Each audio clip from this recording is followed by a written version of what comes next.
Cek. Oke, jadi terkait dengan, jadi kita pada pertemuan kali ini tidak akan membahas forecast-forecast yang dipakai pada konteks pekerjaan sebagai ekonomis, baik di institusi internasional maupun regional, lokal. Tapi saya akan membahas sedikit mengenai eh, forecast, mengapa itu penting dan mengapa itu sangat sulit sekali untuk dilakukan. Jadi ini saya kasih kalian report terbuka publik dari salah satu institutional asset manager terbesar di dunia, namanya Vanguard. Dia institusi ini mungkin jarang sekali terdengar oleh kalian, tapi percayalah, dia mengelola lebih dari 10 triliun US dollar. Seluruh uang di seluruh dunia dikumpulkan. Ini salah satu bacaan yang cukup sering saya baca ketika saya bekerja di swasta. Eh, Dia sangat suka sekali menuliskan out economy forecast-nya, permodelannya, dan seterusnya.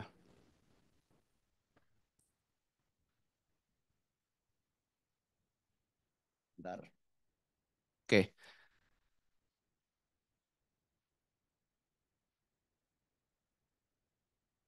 kelihatan ya. Jadi ini report disusun pada Desember 2024 eh, mengenai GDP di beberapa regional, inflation-nya seperti apa, dan unemployment rate. Dari sini kita bisa tahu ya bahwa institusi sebesar Vanguard itu dia satu hal yang perlu kita cermati adalah apa yang diamalkan 6 bulan lalu itu kemungkinan besar luput atau miss. Kita tahu di sini US di forecast 2025 GDP growth-nya sebesar 2,1%. Padahal belum lama ini kita tahu bahwa kuartal 1 US pertumbuhan PDB-nya itu minus 0,3%. Lalu ada juga Nairu, ada juga inflation, dan seterusnya. Itulah mengapa kita bisa bilang bahwa forecast ini adalah sesuatu yang bisa kita jadikan sebagai pedoman untuk melihat outlook 1 tahun ke depan, 2 sampai 5 tahun ke depan. Tapi kita juga harus mencatat bahwa forecast itu seringkali salah. Setidaknya kita harus cermat mencari alasan, menjustifikasi alasan kenapa forecast kita tidak tepat. Oke, itu sedikit pengantar mengenai forecast, bahwa institusi sebesar Vanguard itu pun salah melakukan peramalan.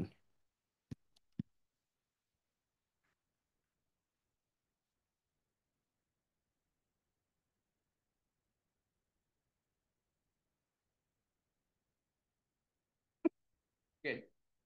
Karena kita di sini masih basic EV. Eh, di sini mungkin saya akan membahas sedikit mengenai beberapa teori ya. Eh, Terutama pada pertemuan ini kita bicara mengenai model dan mengapa itu tuh sebenarnya juga bisa kita lakukan untuk melakukan forecast. Ini karena menurut data nggak semuanya IE, jadi saya sedikit membahas mengenai linear regression model. Buat yang belum tahu, linear regression model itu adalah satu model yang paling sederhana yang mampu untuk menjelaskan satu variabel mempengaruhi variabel yang lain. Buat teman-teman yang berasal dari IE, yang terutama semester 4 ke atas, kira mungkin sudah sedikit paham ya. Tapi di sini saya menekankan bahwa meskipun sudah paham bahwa LRM atau linear regression model itu adalah sesuatu yang tidak bisa di underestimate. Karena ini kegunaannya banyak sekali. Meskipun kesannya sederhana, tapi percayalah bahwa yang sederhana itu kadang-kadang bisa memberikan interpretasi yang luar biasa. Sebagai contoh, kita pengen melihat kenaikan dari income terhadap consumption. Itu kita bisa melihatnya, menginvestigasinya berdasarkan linear regression model. Secara intuisi, eh, dibilang LRM atau linear regression model itu adalah best linear predictor dari Y atau variable dependent given X. Salah satu keunggulan dari regresi atau LRM itu kita tidak membutuhkan suatu justifikasi mengenai hubungan kausalitas ya, mengenai sebab akibat. Ini mungkin akan lebih banyak di kelas ekonometrika teorinya.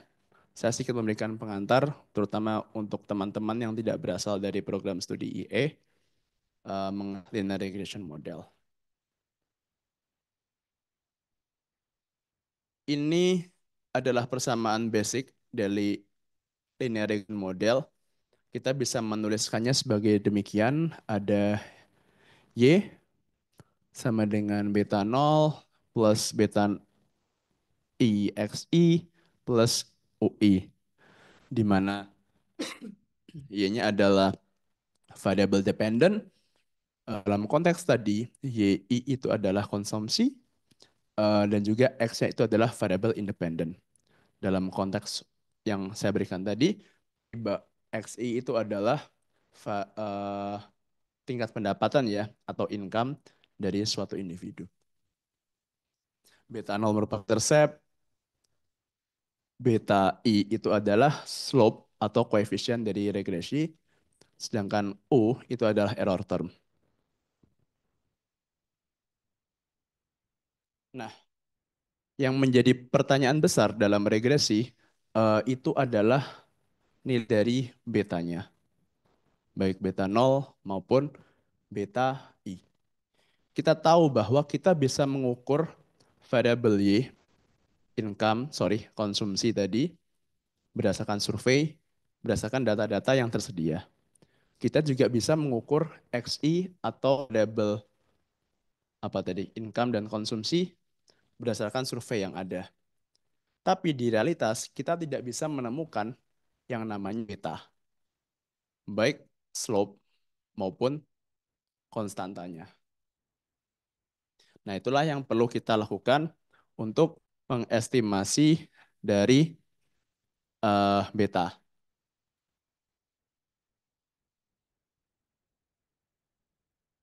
Sekarang misalnya kita di sini diminta untuk menginvestigasi efek dari disposable income terhadap konsumsi expenditure.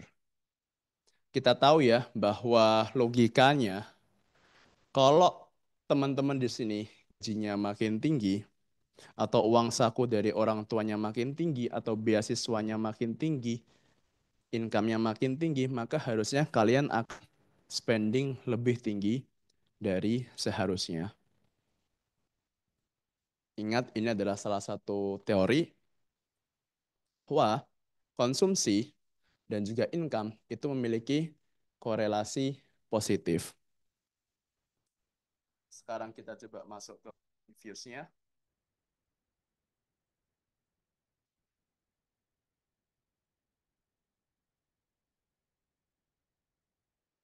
Kita bisa download tadi filenya dan juga buka Excel file. Kita coba sheet yang LRM, di mana kita tahu bahwa itu ada konsumsi expenditure dan juga disposable income.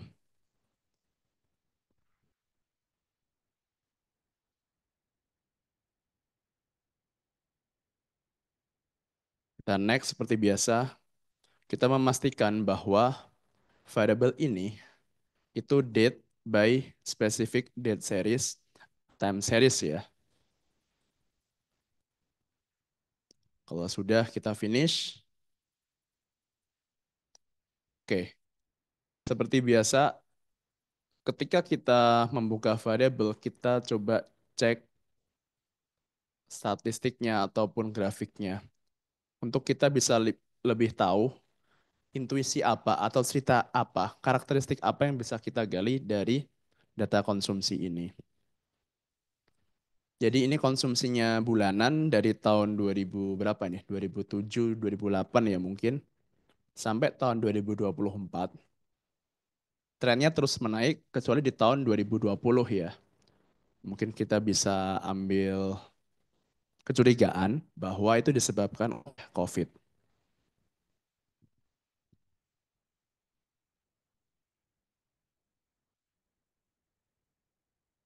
Coba kita lihat disposable income. Kita lihat graf, kita coba pakai line. Menarik ya datanya. Kalau kita lihat bersama, ini trennya juga sama-sama naik. Tapi di tahun 2020, 2022 ada semacam lonjakan ya yang perlu kita cermatin. Kenapa datanya bisa seperti ini? Tentu kita butuh uji yang tepat ya,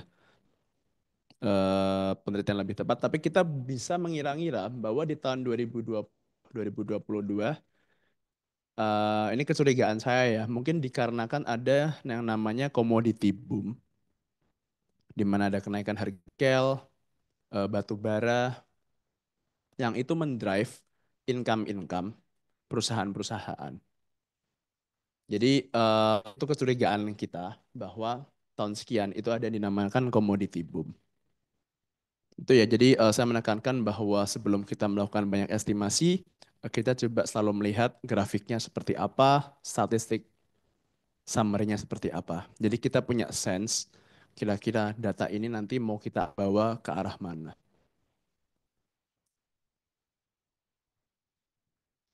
Nah, sekarang coba kita double di sini konsumsi dan coba disposable income kita open as a group.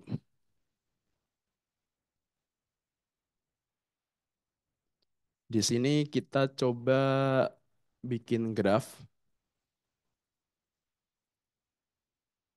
karena kita melihat regresi ya. Regresi itu kita bagusnya pakai scatter plot untuk melihat hubungan antara sumbu X dan sumbu Y.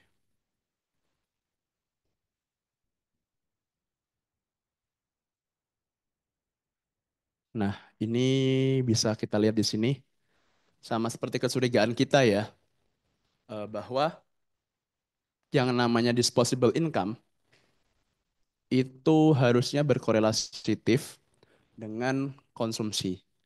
Semakin kita kaya, semakin gajinya lebih tinggi, semakin uang saku dari orang tuanya tinggi, maka harusnya kita akan mengkonsumsi barang lebih banyak. Kita lebih doyan ngafe, kita lebih doyan traveling, dan seterusnya. Ini scatter plot.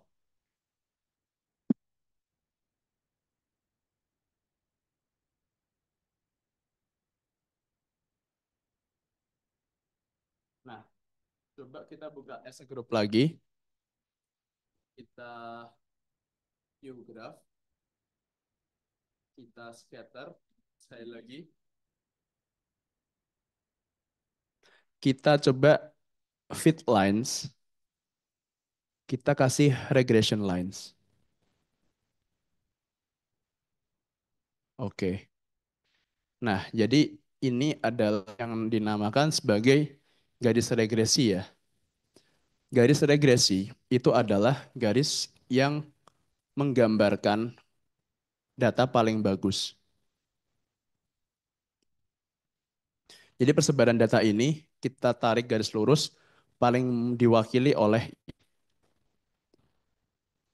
misalnya di sini nanti kita ketemu kalau income-nya 22.000, maka konsumsinya mungkin sekitar berapa nih?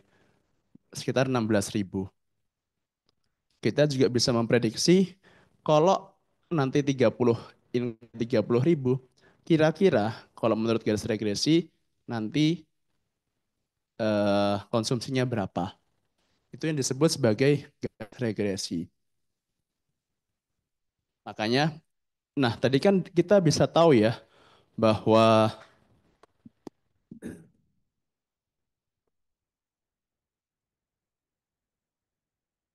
kita tuh punya banyak sekali opsi Kalau kita bikin scatter, ada lensnya macam-macam. Misalnya ada kernel fit dan seterusnya. Coba kita pakai kernel fit.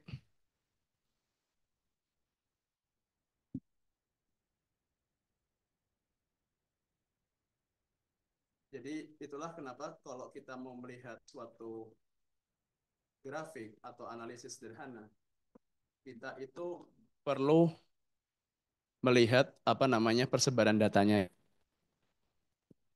Kernel fit tadi dianggap kurang tepat menggambarkan fenomena dua variabel. Tapi bukan berarti kernel density itu tidak bisa dipakai. Dalam konteks tertentu, kernel density itu bisa dipakai kalau kita lihat semacam histogramnya. Itu yang disebut sebagai garis regresi.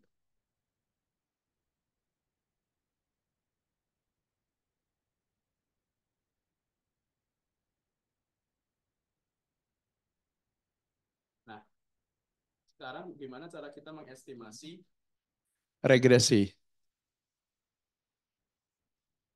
Kita pertama coba quick estimate equation. Kita masukkan variable dependentnya. Apa tadi variable dependentnya? Consumption, expenditure. Jangan lupa kalau di Ifuse kita harus masukkan variable C sebagai konstanta, sebagai beta nolnya. Lalu kita masukkan variable independentnya, disposable income. Di sini ada banyak sekali metode ya. Ifuse itu salah satu bisa dibilang apa ya, software statistik yang paling mudah karena kita tidak membutuhkan banyak sekali bahasa pemrograman. Kita tinggal memasukkan saja spesifikasinya, lalu kita bisa mencari metode yang kita mau. Di sini kita pakai LS atau least square, itu adalah regresi. OLS seperti yang kita terangkan. Tapi kita juga bisa mencari banyak sekali tools di sini. Ada IMM, ini untuk mencek data panel. Ada ARCH atau Regressive Conditional Heteroscedasticity. Ada Threshold Regression. Ada ARDL atau Regressive Distributed Lag Models, dan seterusnya. Tapi kita nggak akan bicara ke sana dulu. Pada intinya, yang paling penting tuh kita paham teorinya. Setelah kita paham teorinya, kita bisa memakai model yang metode yang berbagai macam. Ingat di pertemuan awal saya menjelaskan bahwa di sini kita itu adalah berburu rusa atau hewan rimba di hutan. Ifuse ini hanyalah alat. Kita bisa berburu menggunakan software yang lain, kita bisa berburu dengan metode yang lain. Tapi yang pengen saya di sini adalah bagaimana kita berburunya itu untuk melakukan analisis data ekonomika makro. Kita pakai least square dulu, NLS, ARMA, pastikan sampelnya betul, misalnya 2007 bulan 1 sampai 2024 bulan 9. Kita klik OK.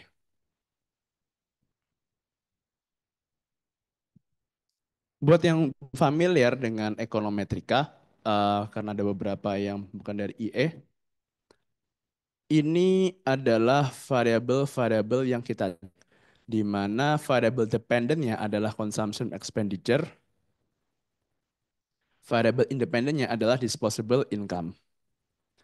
C di sini adalah intercept atau konstanta ya. Kalau kita ingat persamaan tadi, ini adalah beta nolnya. Beta nolnya itu 1667. Disposable beta atau beta untuk disposable income itu nilainya 0,786. Ini ada tes statistik, ada probability.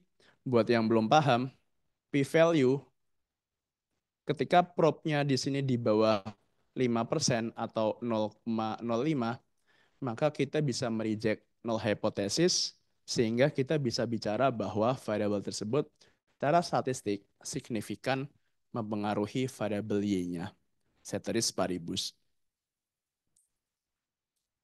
Jadi di sini bisa jadi probnya ini nilainya besar sekali. Kalau besar, maka kita gagal untuk mereject null hypothesis sehingga variabelnya tidak signifikan. Tapi ternyata di sini kita signifikan dengan ketemu koefisien 0,78. Artinya apa? Artinya sini setiap kenaikan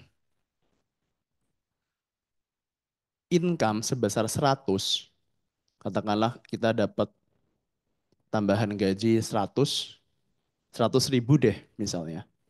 Maka spending kita atau consumption expenditure kita akan naik besar 100 kali 0,78. Atau tadi berapa? 78 ribu ya. Cukup besar sekali. Ini sebenarnya agak nggak masuk akal, tapi ini hanyalah contoh sederhana OLS ringkas sebelum kita nanti dalam mengenai static model. Ya, mau tanya dulu sampai sini? Ya, Mbak.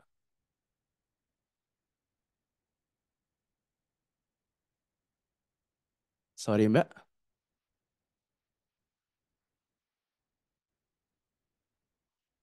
Oh, yang ini ya. Dependennya dulu, Mbak. Jadi tadi kan kebetulan dependennya consumption, expenditure, C, sama disposable income. Jadi jangan lupa ya untuk regresi di software IFIS kita tambahkan C secara manual. Kalau mungkin pakai R, pakai Stata itu kayaknya nggak perlu, nggak lupa pas. Baru kita bisa ganti modelnya bervariasi tergantung pemahaman kita terhadap modelnya dan fungsinya.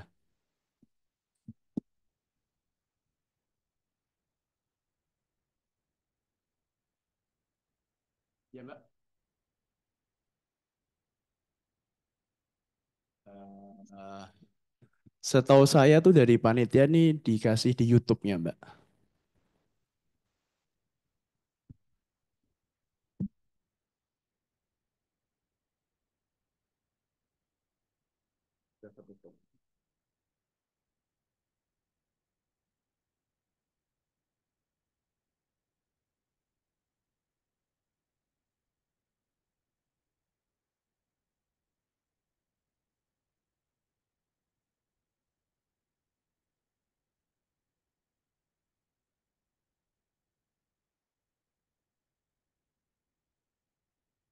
Itu ya tadi mengenai regresi, eh tadi ada sedikit trouble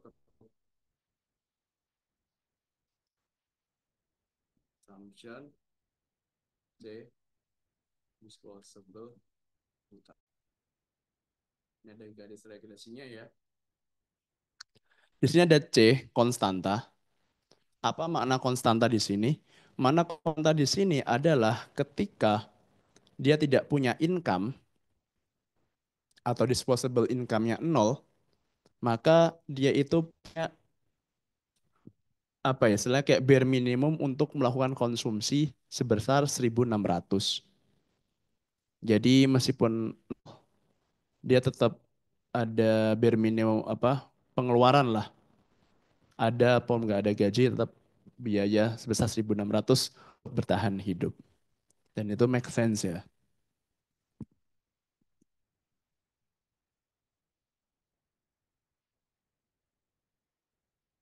Oke, jadi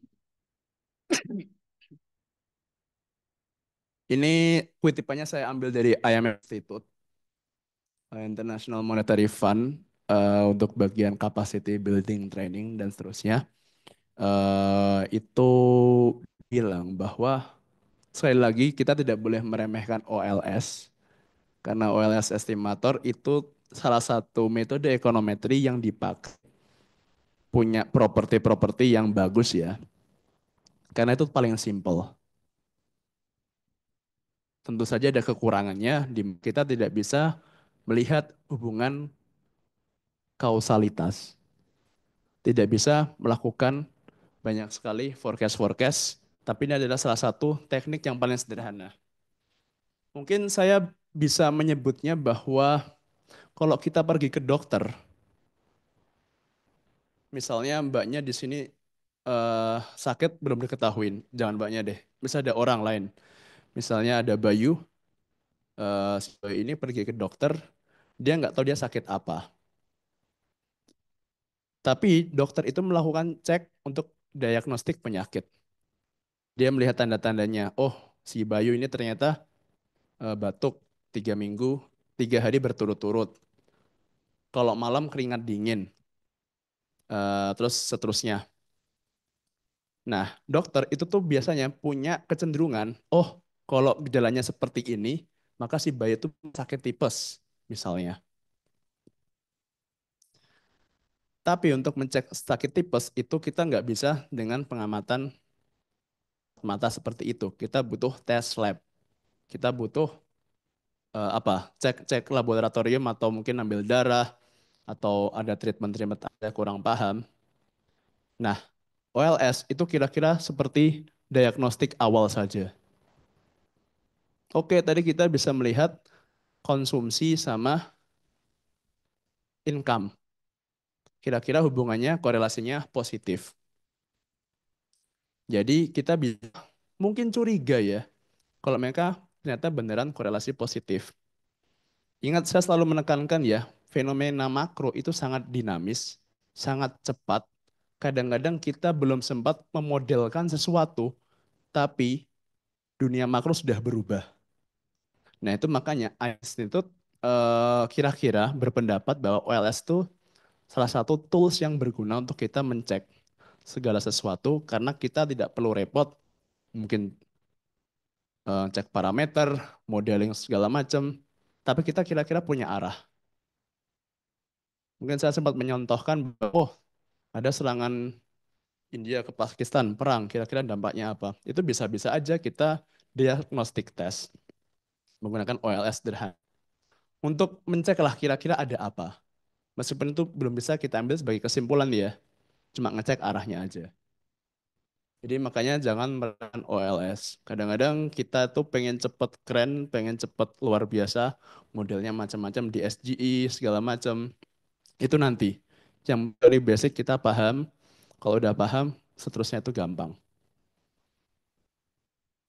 Nah, sekarang kita bicara mengenai bagaimana kalau menemukan regresi itu tuh sebenarnya baik atau enggak. Cara yang paling sederhana itu adalah kita melakukan plot residuals. Kalau residualnya itu mendekati nol, maka ada kecenderungan bahwa dia itu unbiased sama konsisten. Jadi ini kebetulan regression line-nya itu mendekati nol ya, kecuali di tahun 2020. Jadi sebenarnya ini modelnya nggak bagus-bagus amat, tapi kita bolehlah sebagai pembelajaran.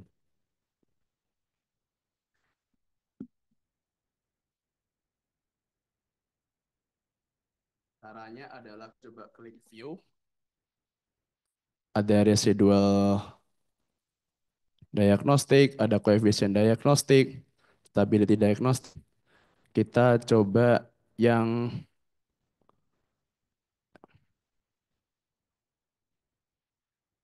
oh sorry, yang residual. Actual, fitted, residual. Kita ada beberapa opsi table, graph. Coba kita ambil aja ya.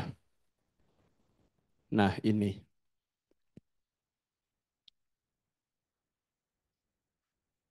Kita bisa melakukan cek bahwa residual yang dihasilkan itu yang ini. Yang garis biru. Garis orange itu asli, data actualnya. Sedangkan yang hijau itu data fitted atau prediksinya berdasarkan regresi. Idealnya, garis warna hijau dengan garis warna oranye itu tuh berdempet atau bisa menyatu. Semakin sedikit itu semakin bagus. Tapi ternyata di sini kita tahu bahwa ada gap yang sangat besar tahun 2020 antara garis warna hijau dengan garis warna oranye. Selisih dari garis warna hijau dengan garis warna oranye di sini kita ambil kesimpulan sebagai residual.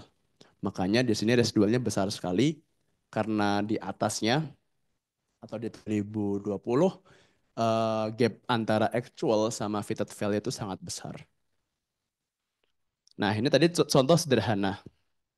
Tentu kita sebagai ekonom harus bisa mengembangkan variabel-variabel apa yang harus kita masukkan untuk mengestimate segala sesuatu. Karena sebagai contoh, nggak apa-apa, eh, kurang lebihnya itu. Ada yang mau ditanyain dulu sampai sini?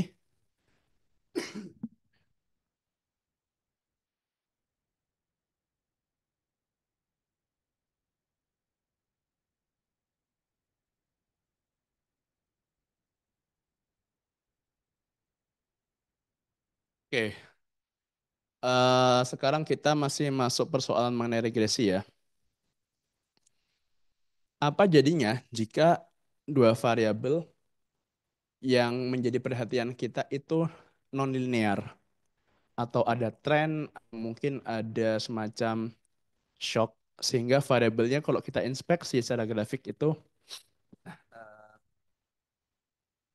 apa namanya non-linear ya.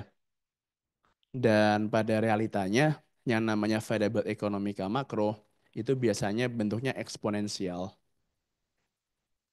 Jadi kita perlu melakukan yang namanya transformasi logaritma untuk mengetahui secara pasti bahwa relationship-nya tadi itu bisa kita prediksi secara linear. Ini mungkin untuk teman-teman yang sudah ambil kelas ekonomika sudah pernah disinggung. Jadi misalnya ya, grafik yang sebelah kiri ini kan real GDP, waktu kita singgung di pertemuan kemarin, awalnya tahun 80 itu 2 juta, tapi di tahun 2020 itu udah naik 5 kali lipat sampai 100 ribu. Ini kan eksponensial sekali, cepat. Nah, kalau kita coba transformasi ke log, maka sekarang lebih bisa kita prediksi. Dia di tahun 80 14, di tahun 2020 tambah 2, sekitar 2, di angka berapa tuh? 16,4 sekian. Mandas kita bahas, kita skip untuk transformasi logaritma. Nah, eh,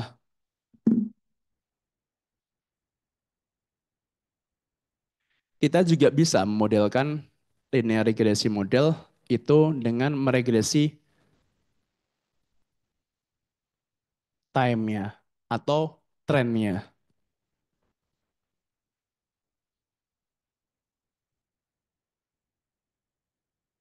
Di mana di sini kita punya regresi itu adalah len Y atau len GDP.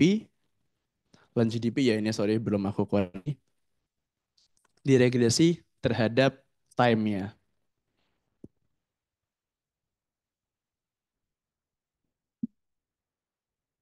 Coba kita buka sebentar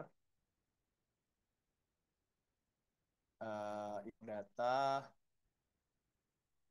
yang tadi, tapi sheet-nya yang LRM2.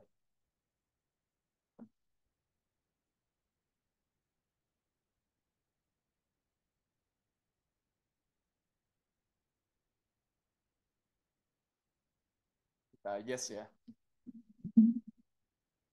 Udah pada bisa kan ya? Ada yang belum?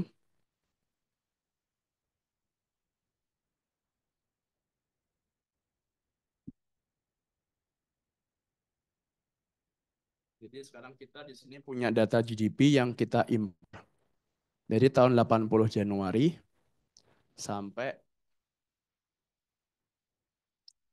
Desember 2014, M12. Jangan sebentar.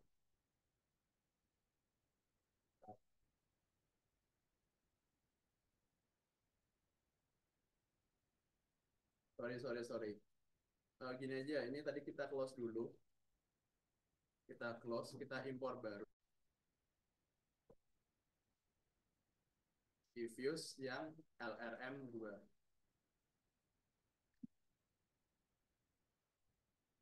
Kenapa? Karena tadi ternyata frekuensinya beda ya. Yang satu bulanan, yang satu tahunan. Coba sekarang impor dulu aja yang real GDP, yang LRM sheet LRM2. Ini ya, coba kita view, kita graph, kira-kira seperti ini yang tadi saya tampilkan di slides.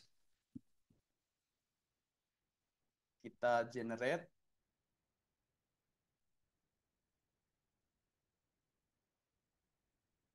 kita bikin variable baru, misalnya L underscore GDP, di mana itu merupakan transformasi dari log real GDP. Pastikan sampelnya betul dari tahun 80 sampai 2020.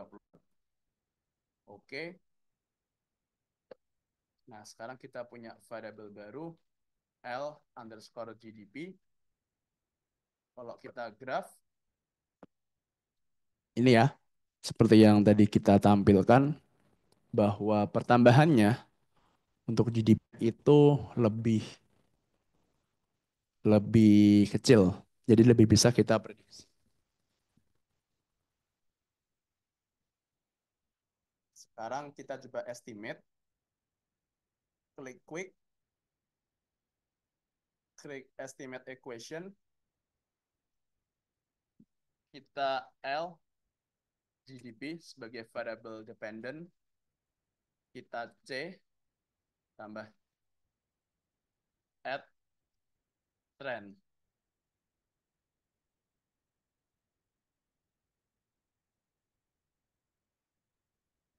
Oke. Add trend ini adalah yang sebentar kalau kita kembali ke persamaan.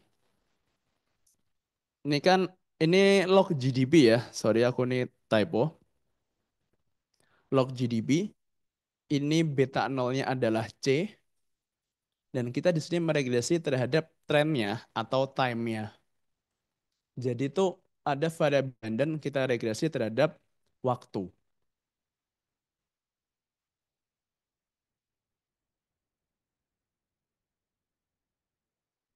Dari sini kita tahu ya bahwa log GDP negara mana ini saya kurang tahu. GDP suatu perekonomian dari tahun 80 sampai 2024 itu kira-kira rata-rata pertumbuhan tahunannya sebesar 0,049 atau kira-kira 4,9%. Ini data Indonesia sih mungkin ini. Saya agak lupa, tapi pembacaan interpretasinya seperti itu. 4,9% pertumbuhan tahunannya.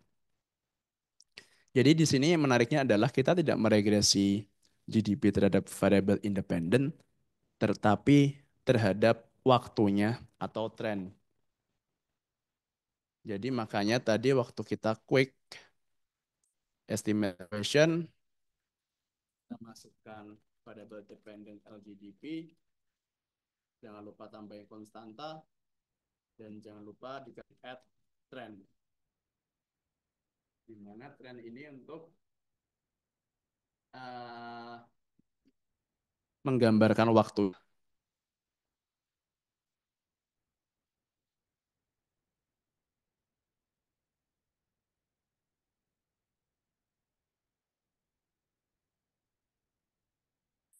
Nah ini sedikit mengenai statistik. Nah, jadi di EVIS ini kan ada banyak sekali komponen indikator ya. Ini mungkin kelihatannya memusingkan. Tapi ada beberapa statistik yang seharusnya kita perhatikan. Misalnya adalah Durbin Watson. Durbin Watson di sini sebagai rule of thumb itu harusnya dia nilainya mendekatin supaya model itu valid. Supaya model itu tidak ada yang namanya autokorelasi. Ini mungkin di kelas ekonometri akan banyak dibahas mengapa time series itu sangat menghindari yang namanya autokorelasi atau correlation of residual. Ciri utamanya kalau Durbin Watson-nya itu jauh dari 2.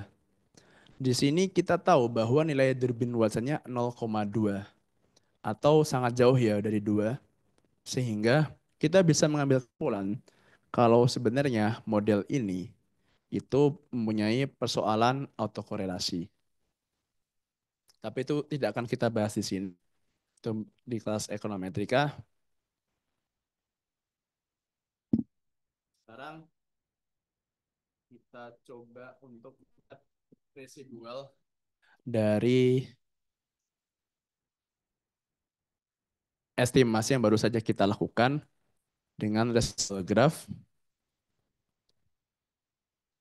Nah, dari grafik juga kita tahu ya bahwa kira-kira residualnya ini tidak berkisar di angka 0, sehingga sebenarnya model ini tidak bisa untuk kita ambil model yang bagus.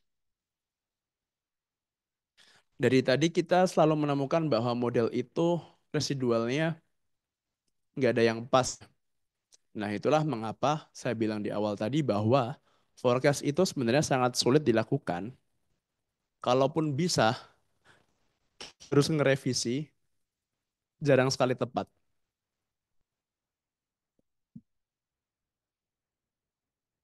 Ada yang mau tanyakan dulu sampai sini?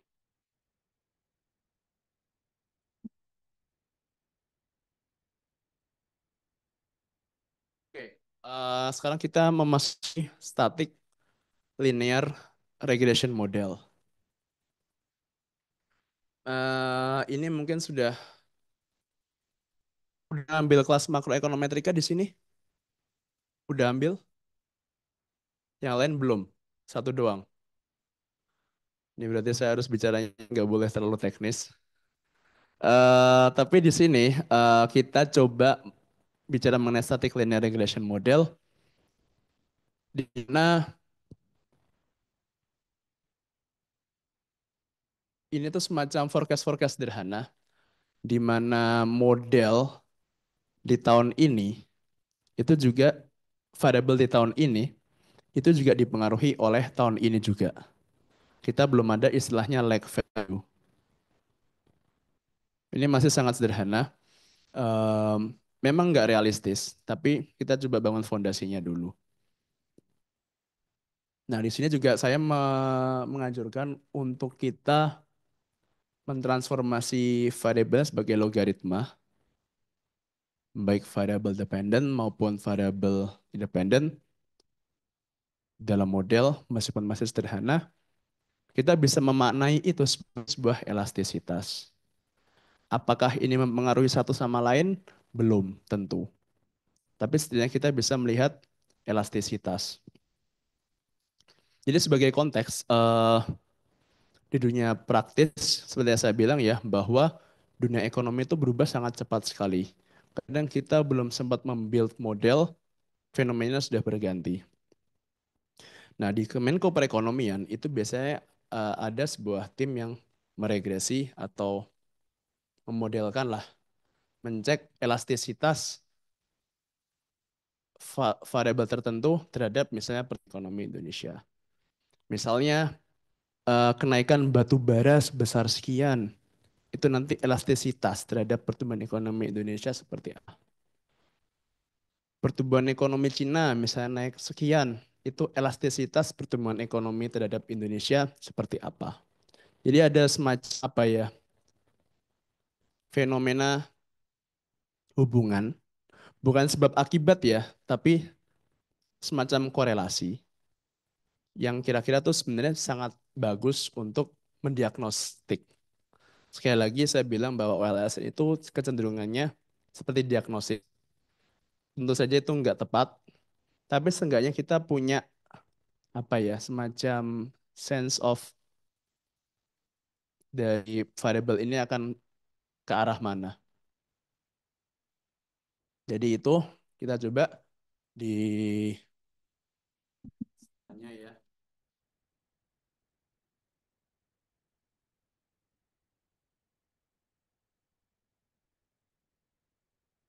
Kita close lagi dulu, kita impor yang LRM tadi itu dulu aja deh. Finish. Ya, bentar deh. Ini close dulu. Kita impor, kita sheet yang LLM.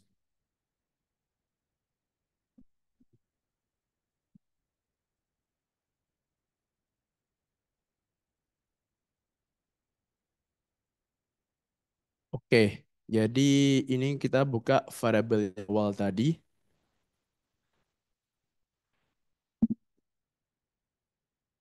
Nah, tadi kan saya menganjurkan kita untuk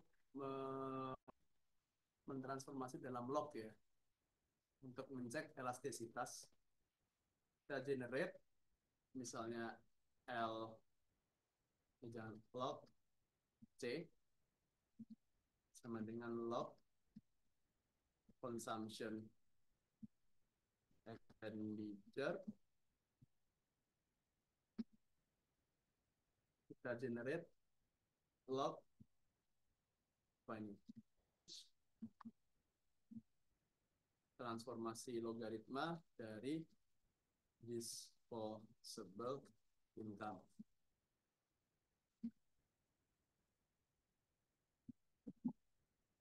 Oke, sudah kita bikin ya. Kita coba regresi dulu ya. Quick estimate equation of C konstantanya dan log income. Oke, metode yang least square. Sampelnya full. Kita oke. Nah, sekarang kita punya regresi yang mencek elastisitas antara tingkat konsumsi terhadap income.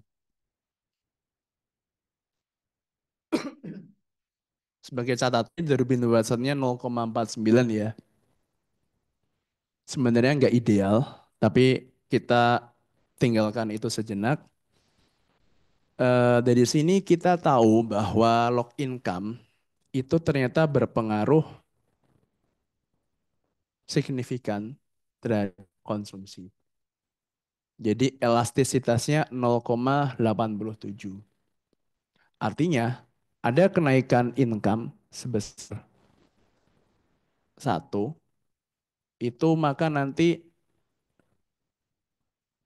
akan naik sebesar 0, sorry, ada kenaikan income sebesar 1%, maka konsumsinya juga akan naik sebesar 0,87%. Ceteris paribus. Ini yang disebut sebagai elastisitas dan ini sebenarnya cukup sering kita pakai untuk misalnya untuk mendiagnostik ekonomi. Tentu saja tidak sesederhana ini ya. Kita butuh banyak file untuk bisa mengestimasi secara bagus. Syukur-syukur nilai Durbin Watson-nya ini mendekatin 2. Tapi ini untuk sebagai pembelajaran kita abaikan dulu sebentar.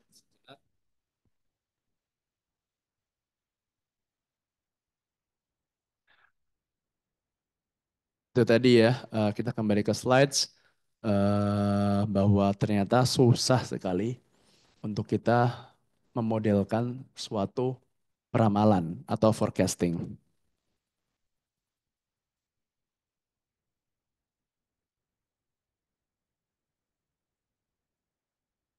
Nah, sekarang coba kita melakukan forecast dengan model yang sudah kita bikin ya.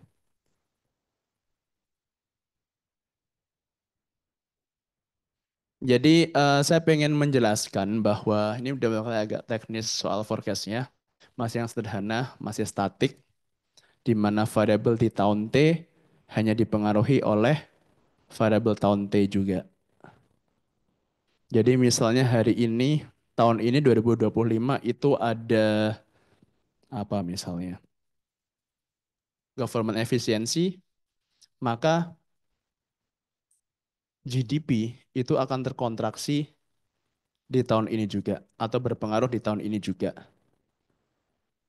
Nggak ada lag value. Padahal harusnya yang namanya variabel ekonomika makro itu kemungkinan besar ada namanya lag value, tapi kita abaikan sejenak. Nah, di sini kita akan melakukan dua tipe forecast. Yang pertama in sample static forecast, yang kedua adalah out of sample static forecast. Oke, tadi kita punya data dari Januari 2007 sampai September 2024 ya.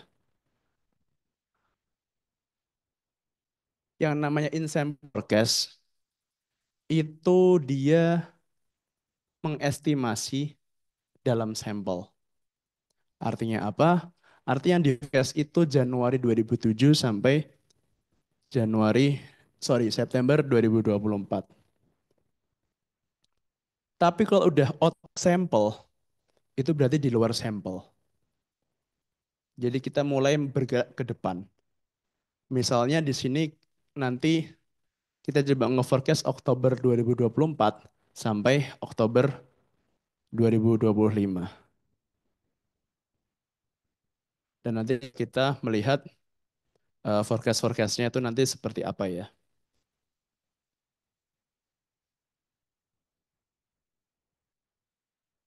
Oke, sekarang kita coba. Ini kan kita sudah punya ini ya, regresi yang elastisitas. Kita coba klik forecast, menunya forecast.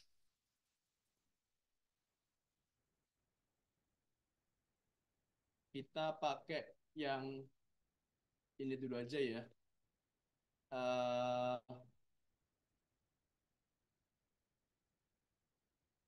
Static dulu, sorry, in sample dulu. Kita kasih nama misalnya log.cs, ini opsional.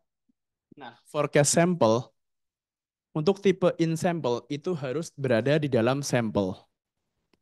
Ini kebetulan kita pakai full sampelnya dari 2007 Januari sampai 2024 September. Ini angka-angkanya boleh aku ganti. Misalnya aku ganti 2020. Nggak apa-apa. Selama periode forecastnya itu masih di dalam sampel datanya. Grafiknya bisa forecast, bisa actual. Coba yang duanya aja. Forecast and actual. Ada juga forecast evaluation. Oke. Nah, ini forecast in sample-nya.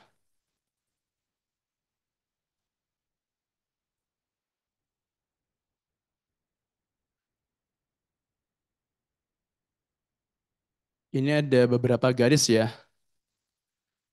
Yang garis biru itu tuh yang forecast kita, biru. Yang hijau itu data A-nya. Yang orange ini semacam intervalnya, ruang untuk errornya. Nah ini memang karena datanya, model kita kurang bagus ya. Tadi 2021-nya aja cuma berapa. Tapi kita anggap itu sebagai model yang bagus dulu deh. Jadi ideal log CF atau garis warna biru sama hijau ini harusnya berhimpitan. Tapi ternyata beda jauh ya. Yang berhimpitan cuma di tahun berapa nih? 2021. Nah, ini sebenarnya kurang bagus ya. Lagi-lagi saya tekankan. Tapi nggak apa, kita sebagai pembelajaran. Karena yang namanya in sample forecast itu kita memforecast dengan data in sample-nya. Tadi konteksnya 2007 sampai 2024. Tapi boleh saya ganti sebagai dari 2020 sampai 2024 karena ini masih di range sampelnya.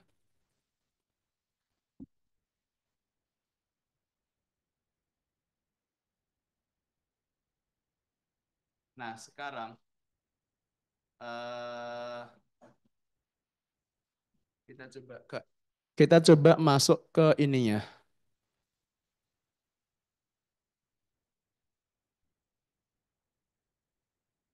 Kita simpen dulu aja EQ01. Kita ganti objeknya misalnya in sample ya. Kita save dulu. Oke. Kita punya estimasi tadi, kita simpen di eViews in sample. Nah, sekarang kita ingin forecast yang out of sample. Karena yang namanya forecast itu kan kita pengen menerawang ke depan ya, meramal ke depan. Karena datanya tadi sampai 2029, sorry,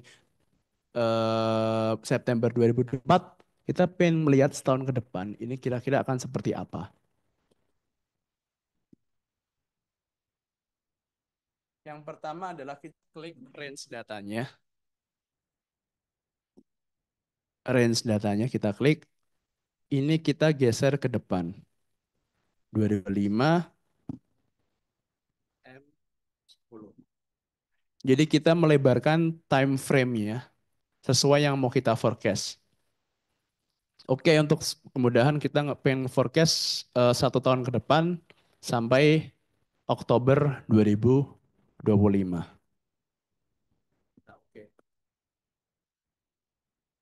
Resize info. Oke, continue. Gimana, Mbak?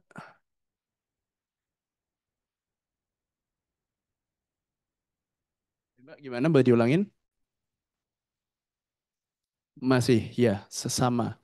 Karena kita pakai data time series, jadi ininya masih regular frekuensi.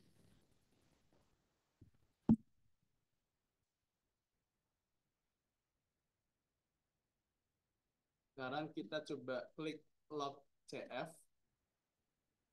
sorry, log C sama log income as a group ya. Kita cek scroll ke bawah.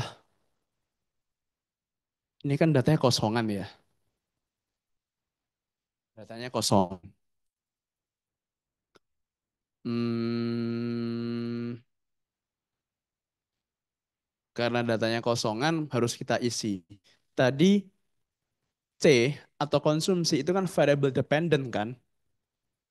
Sedangkan income itu adalah variable independent. Nah, inilah pentingnya kita punya asumsi ekonomika makro. Kita harus mengisi data variable independennya. Dalam konteks ini adalah income.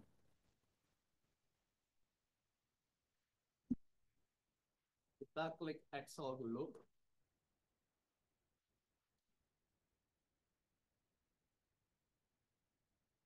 File Excel-nya, kita yang sheet LRM, kita scroll ke bawah dulu. Jadi kan tadi kita diminta, ini aku freeze dulu aja biar enak.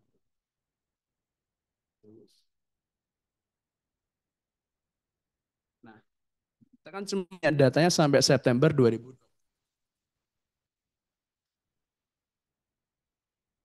Kita drag dulu sampai Oktober.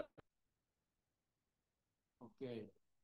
Nah, sekarang gimana caranya mengisi disposable income ini. Nah, kalau kita cermatin dalam dokumen-dokumen ekonomi makro, misalnya kerangka kebijakan ekonomi makro, itu biasa kita punya yang namanya asumsi. Kita anggap disposable income-nya itu tumbuh 5% setahun. Atau gini aja deh, kita punya asumsi disposable income-nya tumbuh 5% setahun ya. Jadi ini Oktober 2024 itu diisi dengan Oktober 2023 dikali 1,05.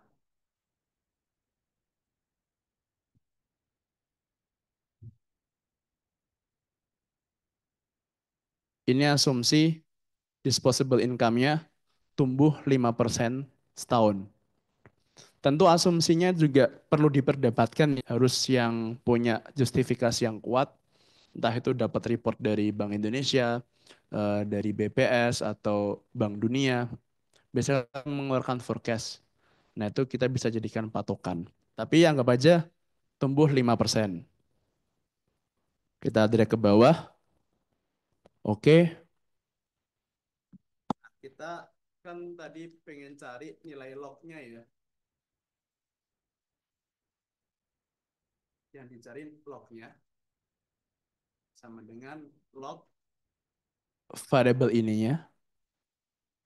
Kita drag ke bawah. Oke. Sekarang kita punya asumsi disposable income selama 1 tahun ke depan. Ini kita copy, kita edit di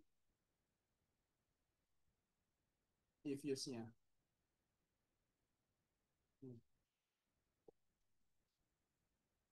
Oh, iya.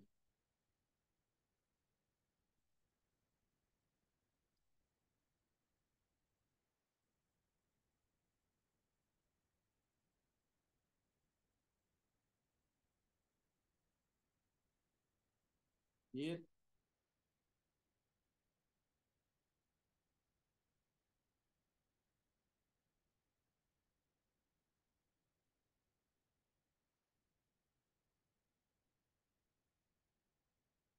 oh, ini.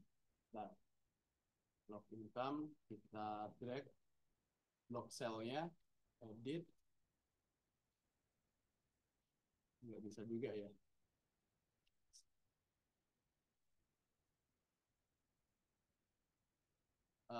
Bentar, ini harusnya bisa di copy paste biasanya kok.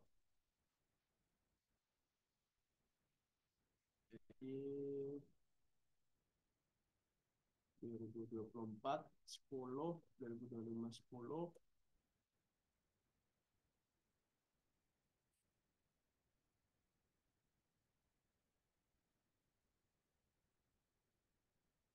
nggak bisa. Ini aku isi manual dulu ya. Misalnya 62, 62, 7. Ini aku angkanya asal aja biar cepat. Ini harusnya nanti kita menginput asumsi-asumsi kita yang kita dapat dari Excel ke sini. Ini kayaknya sedikit ada trouble kok nggak bisa di paste. Harusnya biasanya bisa. Tapi pada intinya untuk memforecast out of sample kita butuh asumsi. Tadi kan kita pengen asumsi disposable income selama 1 tahun ke depan itu tumbuh sekitar 5%. Begitu angkanya kita dapat, kita masukkan ke if. Ini angkanya saya asal dulu aja.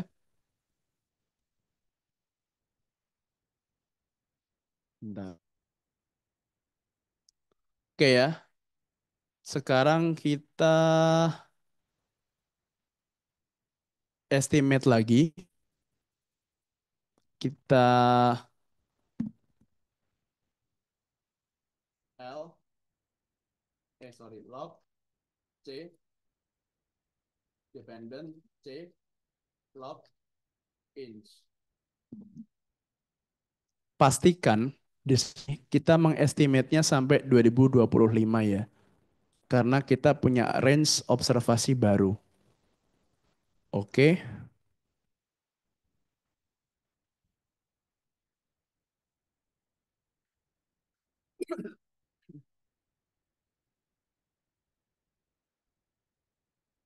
ini regresi yang tadi. Forecast, kita kasih nama hot sample. Nah, sekarang forecast sampelnya kita ganti 2024 M10 sampai 2025 M10. Kenapa? Karena out of sample itu harus di luar sampelnya. Karena datanya sampai sampai September 2024, kita coba nge-forecast dari Oktober 2024 sampai Oktober 2025. Oke. Nah, jadi ini adalah forecast dari asumsi setahun ke depan. Dengan asumsi disposable income kita tumbuh 5% selama 1 tahun ke depan.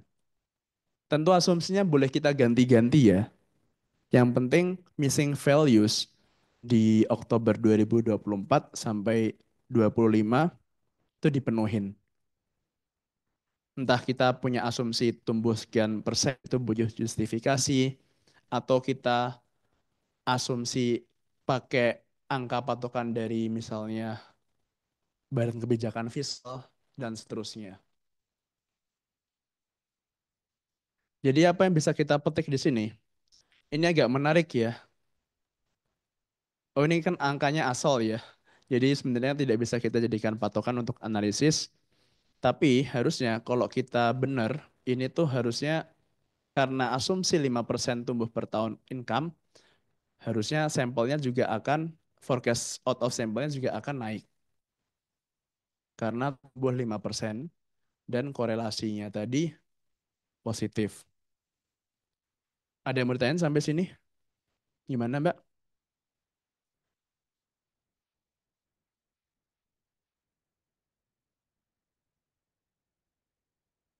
Yang kiri kan konsumsi. Kosong karena mau kita forecast Mbak. Jadi yang dikosongin,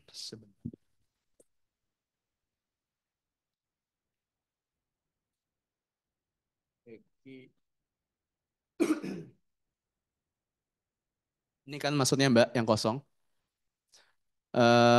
Jadi kebetulan model kita itu adalah meregresi log income sebagai variable independen, log C-nya ini adalah variable dependent yang mau kita cari, yang mau kita forecast. Jadi dikosongin.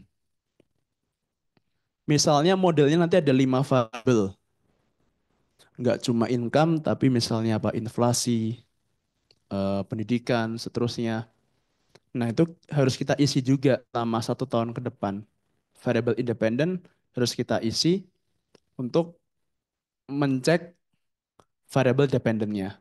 Yang dikosong variable dependennya aja. Lagi-lagi, itulah mengapa kita harus perlu banyak sekali membaca supaya kita punya justifikasi kuat asumsi ngisi ini kayak apa. Harusnya tadi ini di Excel aku kopas, kok nggak bisa, di aku isi asal, kita cari sampelnya. Sorry, forecast dari konsumsinya.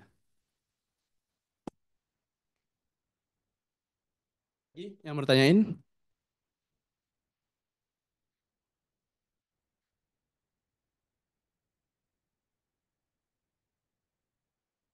Nah, ini sedikit,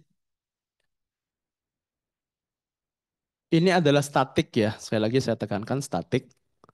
Yang namanya statik itu ya tidak ada unsur like values.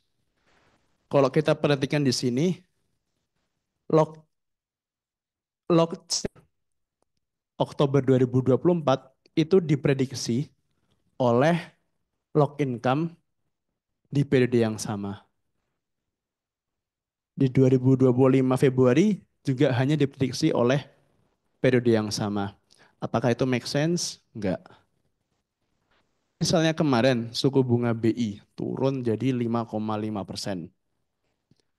Berarti kan 2025 Mei ya ada perubahan variabel. Itu mungkin efeknya baru akan terasa mungkin 3 atau 1 tahun ke depan, 3 kuartal sampai 1 tahun ke depan. Atau beda-beda. Nah, ini adalah kelemahan dari statik ya. Karena di tahun T itu hanya dipengaruhi oleh tahun T juga.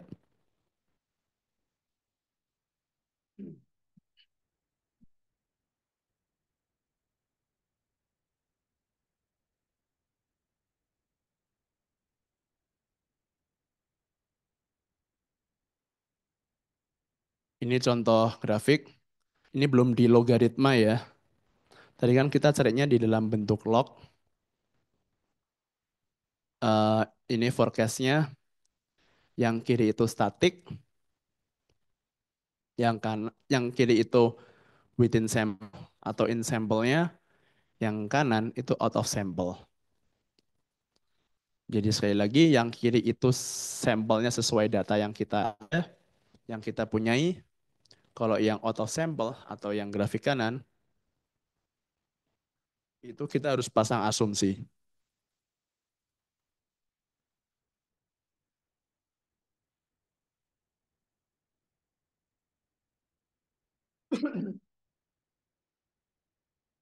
Ini juga sedikit perbedaan ya mengenai in sample sama out of sample.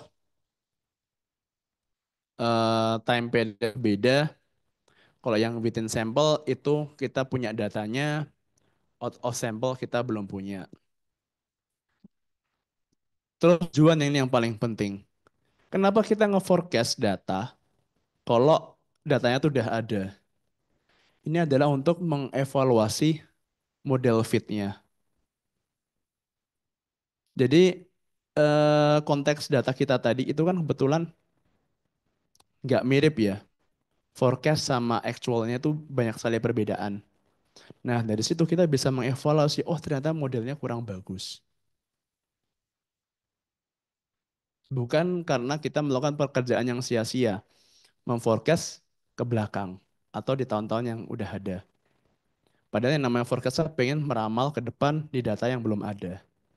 Kalau within sample atau in sample-nya mungkin udah fit, udah bagus modelnya, udah mendekati antara garis forecast sama actual data, kita baru bisa melakukan auto sample. Kenapa? Karena itu untuk memprediksi ke depan.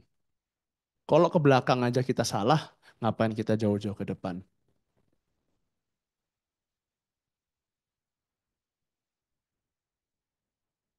Nah, ini juga karakternya ya. Biasanya untuk within sample tuh harusnya akurasi lebih bagus. Ya, kita udah punya datanya. Kalau belum punya juga biasanya akurasinya cenderung lebih rendah. Ini masih statik ya.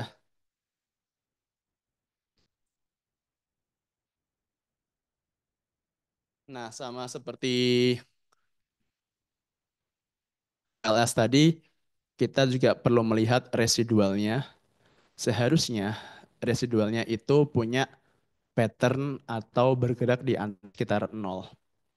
Atau kita bisa menyebutnya white noise.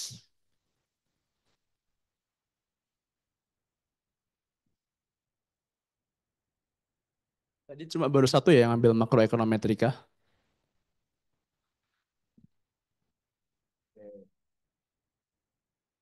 Nah, untuk statik, kira-kira ada yang mau ditanyain lagi?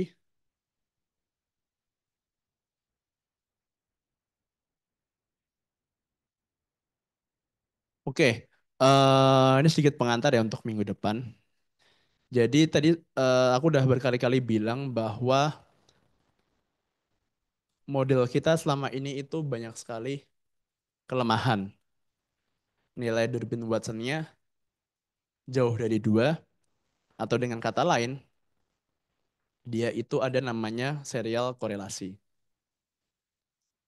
Makanya tadi kita bisa lihat bahwa kita nge-forecast within sample, itu meskipun datanya udah ada, tapi ternyata beda ya. Antara forecast sama actualnya ada gapnya lumayan sering. Jadi itu kita punya keraguan untuk mengecek reliability dari forecastnya. Nah, minggu depan, ini sedikit pengantar, kita akan bicara mengenai dynamic model, di mana kita juga menginclude nggak hanya current values, tapi juga past values.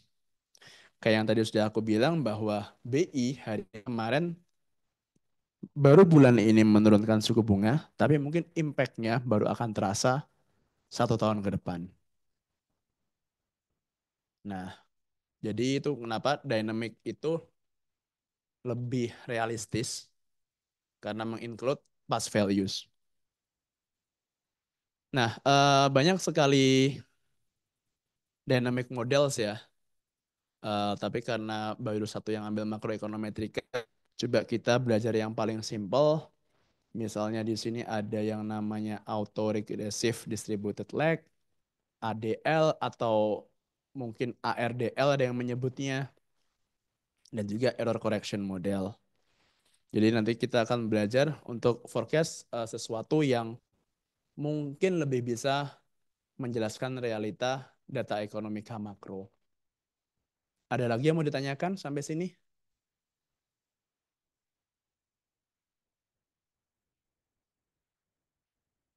Oke, kalau nggak ada, saya mau ngasih tuh seperti biasa ya.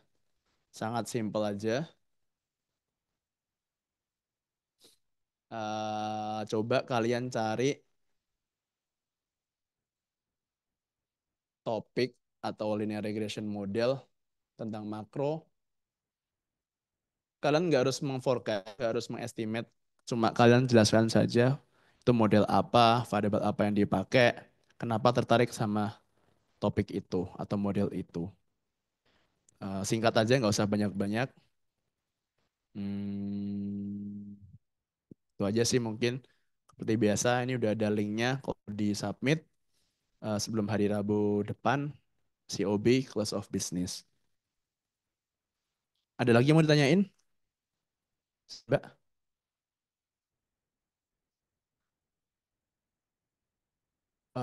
Nanti coba saya tanyakan ke panitianya dulu ya Mbak. Harusnya sih ada. Ada lagi?